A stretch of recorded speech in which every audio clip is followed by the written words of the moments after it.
Okay, good afternoon, ladies and gentlemen. We're going to be taking a look at two-time Olympian Courtney Atkinson's swim stroke here in the fast pool, or fast lane pool. If you've never swum in one of these before, we've got a current flow here pushing along, and we're going to get Courtney in there. It's only 24 degrees, Courtney. He's a lean, mean fighting machine, so this should be quite interesting to see what it feels like, a bit fresh, etc. So we're going to get him swimming. Just a couple of features of the pool here. That's good, Courtney. So just settle into a nice steady stroke there. Now, the flume tank is the speed here is at 119 per 100. You can see he's coping with that very, very comfortably indeed. This would be a sub 20-minute 1500 meter swim, and he's making it look like an absolute walk in the park. So let's have a look at his stroke and see what's really good about the way he's swimming. He's breathing bilaterally at the moment, which is a really great feature of his stroke. It allows him to keep nice and straight in the open water, and also helps to balance out the stroke as well. When he turns to take a breath, which we'll just watch for in a second, notice how he keeps his head fairly low in the water. If you look very closely at his head, you'll see one eye in the water and one eye out. From his vision, what we'd actually see there, if you were actually in Courtney's position right now, when he goes to take a breath, you'd actually see one eye looking underneath the water, one eye looking out, like a split screen vision. That's really important, because if you lift your head too high when you're swimming, whether in the pool or in the open water, unfortunately it's going to cause your legs to sink quite low in the water there. Now, if you look at Courtney's stroke over the top, he's got a very smooth looking stroke, but when he swims in the open water, especially when it's quite rough and choppy, notice how sometimes he's bringing that right arm up and over a little bit more. We classify this as the swinger style of stroke, so it allows him to get his arm over the rough chop, and also when working with the wetsuit on, it means he's not too restricted in the shoulder. How's that feeling? You got my surf stroke. Yeah, let's have a little look at Courtney's surf stroke. So he describes it as his surf stroke. Let's have a little look at this. Okay, big change to the stroke there. Can everyone see how much straighter his arm recovery is over the top? Now, it might not look as pretty as the previous stroke with the classic high elbows. In fact, Courtney, just go back to your classic high elbows now. So look at the difference here. He's able to switch and change his stroke super seamlessly here. Very, very versatile swimmer. So this would be more of like his pool style stroke, or when he's swimming in a lake or a river when it's flat and calm. Now let's switch back to your surf stroke, Courtney. Here we go. Look at the difference here now. Again, it doesn't look as pretty, but it's more effective when it's rough and choppy. A lot of people look at swimmers and say, you know, it's important to keep a very, very smooth stroke at all times, but when you are in the rough chop, later on today at 2 o'clock, I'm going to be showing some examples of Alistair Brownlee, Jonathan Brownlee over on the main screen at the top here, Richard Varga, and how they adapt and change their stroke to the open water. And you can see that Courtney can just switch and change at will. That's a big skill to be able to do. So Courtney, if you just want to take a break for a second. How's that feel? Are you warm yet, mate? Yeah. Okay. Now, just very, very quickly, Courtney, you just tell us what it feels like when you change between that smooth style to the surf stroke, as you call it. Why do you do that? Well, in here is obviously not ideal because the water underneath is actually pushing on you, but in the surf or somewhere, that's where I'm actually going under and dropping my head to get under the chop. So the swimming becomes more of a rhythm where you're going under and over chops when the water's rough, compared to when the water's still. You can just sit on top on one nice plane going through the water and kind of slice through the water.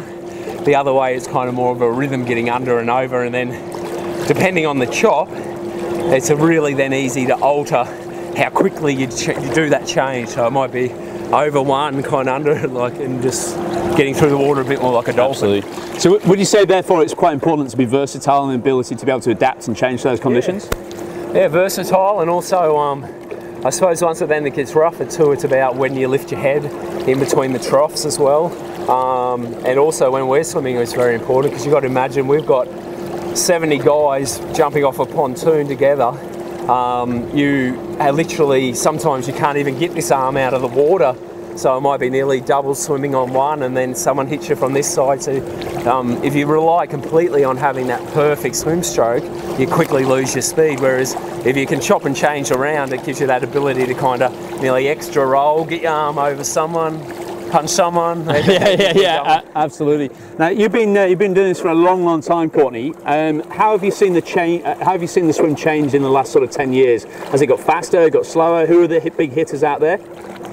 Yeah, well, yeah, I heard you mentioning Varga. Obviously, these are, you know, the guys I have to race now are come from Olympic swim programs, so there's no easy swimming, that's for sure. But I don't think it's got necessarily any quicker.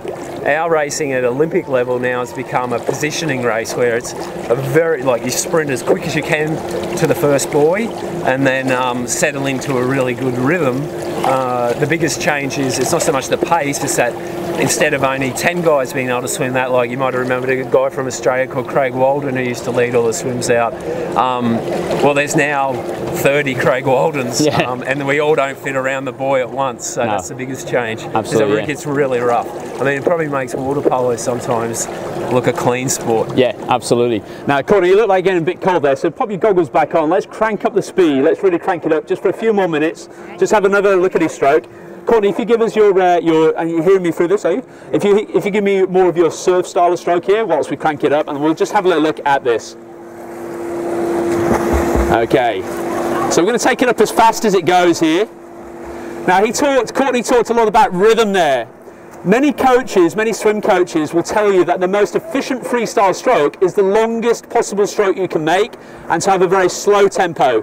Courtney's actually just told you the complete opposite of there. So who is right or wrong? The guy who actually exceeds in Olympic distance triathlon, or the coaches who are maybe sort of thinking that it's really important to be long and slow and take as few strokes as possible down the pool? Courtney, of course, has that experience. He knows that in the rough chop, and you all experience this, whether you race in the water, in the lake or the rivers or the ocean, it is important to have rhythm in your stroke. So whilst Courtney's stroke here doesn't necessarily look as smooth as his classic pool stroke, it is more effective in the right situation. That straighter arm recovery as well, not only does it help him get clear of the surface of the water, when he's wearing a tight fitting wetsuit around his shoulders, it actually helps to take off a little bit of stress and pressure off the shoulder as well. If you try to emulate the classic high elbow recovery over the top of the water, that can actually fatigue the shoulders much quicker than if you actually lift up and over there.